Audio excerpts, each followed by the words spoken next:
The winter wind screamed across the empty fields like it was hunting something still alive. Snow swept over the land in long white waves, swallowing fences, paths, and hope. At the far edge of the wilderness stood an abandoned barn, broken and leaning, forgotten by the world. Inside that barn, hidden beneath rotting boards and frozen hay, a woman lay curled into herself, so thin and weak she barely looked human anymore. Valora Finch was starving. Her lips were cracked and bleeding. Her hands shook so badly she could not keep them still. Deep inside her stomach, a burning pain twisted and clawed, sharp enough to steal her breath.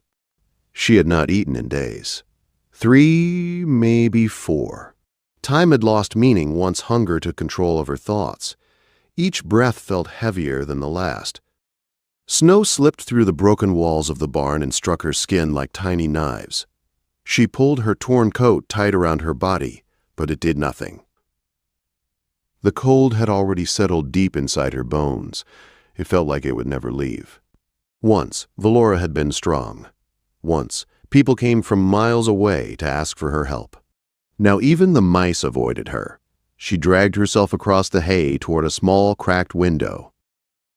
With trembling fingers, she wiped the frost away and looked outside.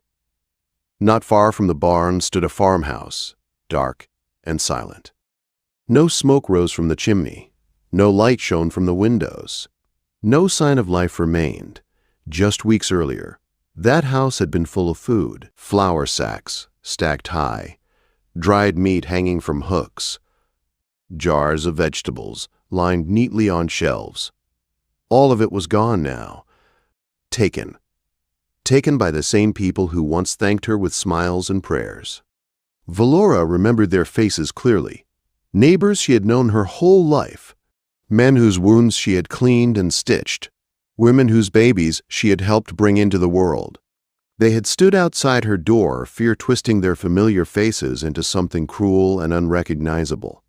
The town pastor had pointed at the red birthmark on her collarbone and called it the devil's sign.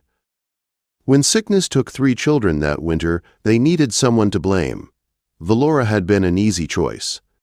When her husband Samuel tried to protect her, they beat him until he could barely stand. They dragged them both into the town square while snow fell around them. The crowd had watched in silence as the pastor gave them a choice that was no choice at all: leave town forever or burn.